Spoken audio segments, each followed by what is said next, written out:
For years, the hunt for the Zodiac Killer consumed California law enforcement. Dozens of suspects were pulled into the investigation. Some were questioned for hours. Some were placed under constant, covert surveillance. Incredibly, some even confessed to being the killer, only to have their claims fall apart under scrutiny. One man came dangerously close to being charged, with investigators believing they had their guy, but the evidence was never quite strong enough. The case was a puzzle with too many missing pieces. DNA samples were frustratingly incomplete. Witness descriptions contradicted each other. And then the Zodiac himself vanished as suddenly and mysteriously as he had first appeared. He left behind not just a trail of terror, but one of the most baffling and frustrating investigations in American history. As the Zodiac's taunting letters and brutal attacks spread fear across Northern California, the pressure on law enforcement became immense. The public was terrified and demanded answers. The media, hungry for a story, demanded arrests. Politicians, feeling the heat, demanded results. This pressure cooker environment led to a flood of tips pouring in by the thousands. Worried neighbors reported strange behavior. Suspicious co-workers pointed fingers. Former friends recalled odd conversations. Basically, anyone who seemed a little strange, a little angry, or just intelligent enough to write those complex ciphers became a person of interest. But the Zodiac was a ghost. He had left behind shockingly little for investigators to work with.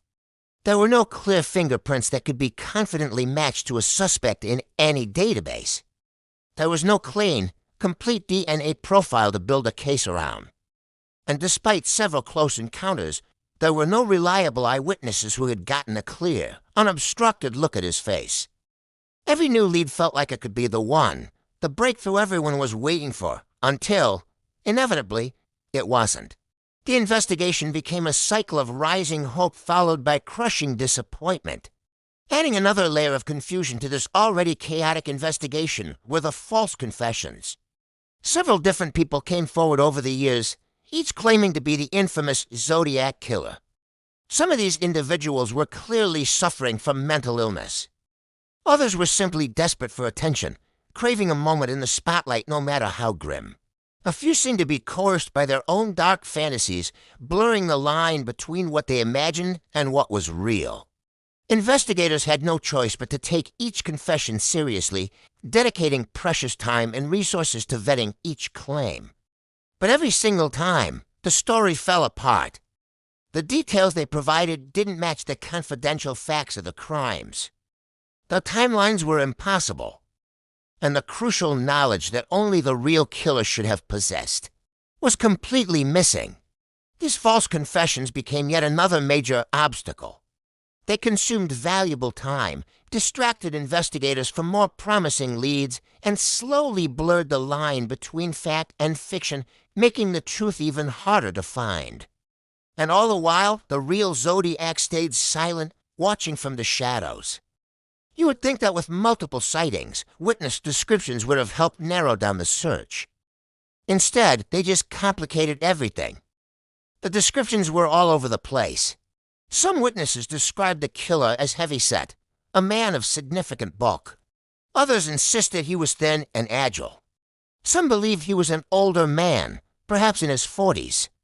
Others swore he was much younger, maybe in his late 20s. His hair color, his height, his general build were nothing aligned perfectly.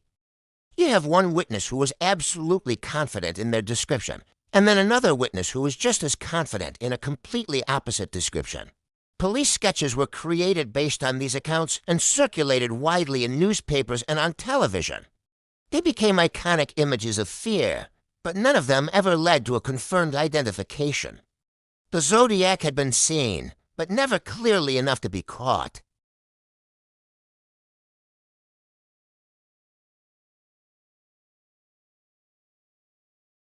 This was a man who lived near some of the crime scenes. He had disturbing interests that seemed to align with the Zodiac's persona. And most compellingly, some witnesses believed he strongly resembled one of the police sketches. For a while, it felt like the net was finally closing. Investigators watched him closely, tracking his every move. They executed search warrants on his home, looking for any shred of evidence. They questioned his friends, his family, his co-workers, digging into his past. They studied his behavior, searching for any slip-up. But the hard evidence needed for an arrest never crossed the line from suspicion to proof. Handwriting comparisons between the suspect and the Zodiac's letters were debated by experts with no definitive conclusion.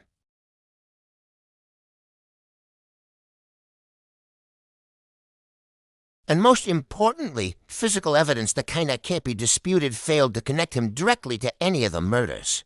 In the end, suspicion alone was not enough to bring charges. And so, the most promising lead the investigation ever had stalled once again, leaving everyone back at square one. Decades passed, and the case grew cold.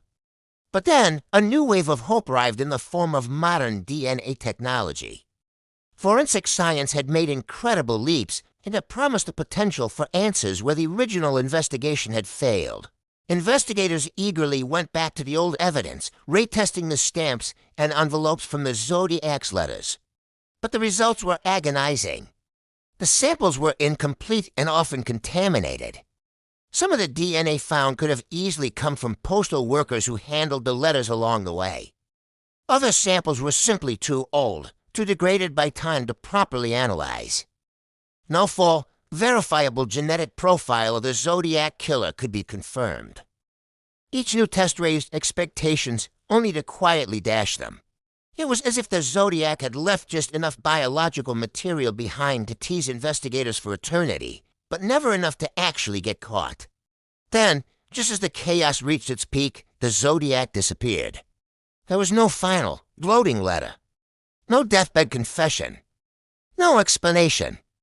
One day, he was the most feared man in California, his name on everyone's lips. The next, he was gone. The silence was deafening. What happened to him? The theories are endless. Some believe he died, perhaps of natural causes or in an accident. Others think he might have been arrested and imprisoned for a completely different, unrelated crime. And a more chilling theory suggests he simply stopped, satisfied with the legacy of fear he had created, and lived out the rest of his life in quiet anonymity. Without new crimes or new letters to provide fresh clues, the trail went completely cold.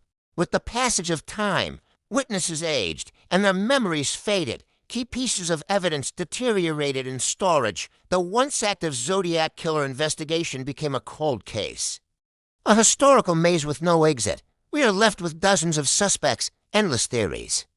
And no final, certain answer. The Zodiac was a killer who loved leaving clues, but was careful never to leave the truth. And until some piece of undeniable evidence finally emerges from the fog of the past, the Zodiac remains exactly what he'd always wanted to be: uncaught, unidentified. A phantom who still haunts the American imagination. Thanks for watching.